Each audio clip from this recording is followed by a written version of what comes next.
अस्सलाम वालेकुम dear students. आज के लेक्चर में हम बात करेंगे about passage of charge particles through matter. ठीक है, तो इम्पॉर्टेंट लेक्चर है आज का हमारा, इसको आपने स्किप नहीं करना। ठीक है, तो मज़ीद इसको हम देखते हैं। ठीक है, सो यहाँ से इसके इंट्रोडक्शन से हम इसको स्टार्ट करेंगे और उसके बाद इससे रिलेटेड कुछ और चीज़ें उनको भी डिस्कस करना है हमने, डेरिवेशन भी है। तो यहाँ से शुरू करते हैं। When charge particles like alpha particles, beta particles, protons and electrons ETC enter into a medium, they lose their energy due to ionisation and excitation of atoms in the matter.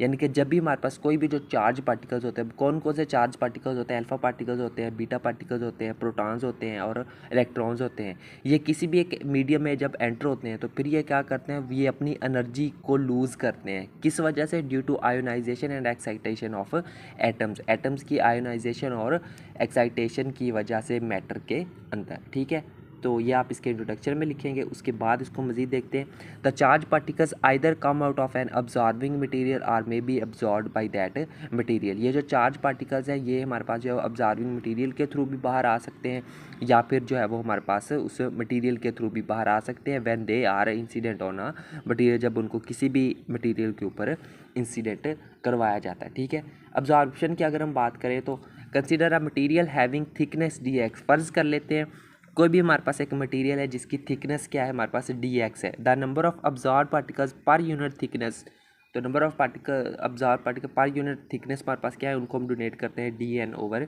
D X से denote करते हैं। ये क्या है, is proportional to the number of incident particles N X. तो ये जितने भी हमारे पास इंसिडेंट पार्टिकल्स के क्या है, ये डायरेक्टली प्रोपोर्शनल। इसको मैथमेटिकल फॉर्म में कुछ इस तरह से हम इसको लिख सकते हैं। ठीक है, साइन ऑफ प्रोपोर्शनैलिटी ख़त्म करेंगे तो हमारे पास D N over D X बराबर आ जाएगा minus mu into N X के बराबर आ जाएगा। अब इसमें म्यू क्या है, where mu is constant of proportionality and is known as absorption coefficient. इसमें ये जो म्यू है इसको हम कहते हैं, ये हमारे पास है कॉन्स्टेंट ऑफ प्रोपोर्शनैलिटी है, और इसको हम कहते हैं अब्जॉर्प्शन कोएफिशिएंट इसको हम कहते हैं। ठीक है, सो ये देखिए, अब यहाँ से ये जो डी एक्स है इसको हम दूसरी साइड पे शिफ्ट कर देंगे और एन को इस साइड पे ले आएंगे। ठीक है, तो ये देखिए हमारे पास ये वाली इक्वेशन बन गई।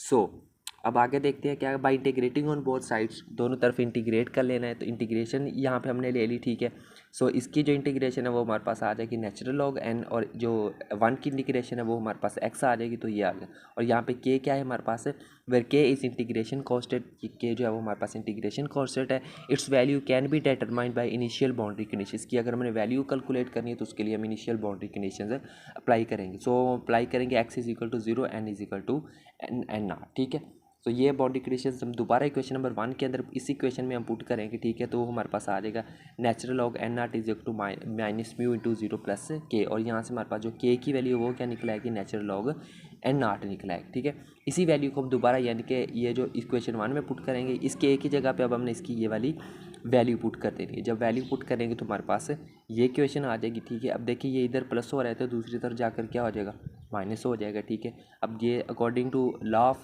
लोगारिथम, दो लॉग आपस में माइनस हो रहे हो तो उनको हम इकट्ठा डिवाइड करके लिख सकते हैं। ठीक है, अब लॉ ख़त्म करना हो तो दोनों तरफ क्या लेंगे, एंटी लॉग लेंगे। एंटी लॉग लेंगे तो लॉग और एंटी लॉग क्या हो जाएगा, ख़त्म हो जाएगा, और ये किस फॉर्म में चला जाएगा, लोगारिथमिक से एंटी लेंगे तो ये एक्सपोनेंशियल फॉर्म में कन्वर्ट हो जाएगा। सो यहाँ पे एन नॉट को दूसरी तरफ जाके मल्टीप्लाई कर देंगे तो यहाँ से हमें क्या मिल जाएगी, इक्वेशन नंबर 2 मिल जाएगी। ठीक है, सो इसको हम वाइंड अप कर सकते हैं। This relation shows that transmitted particles decreases exponentially.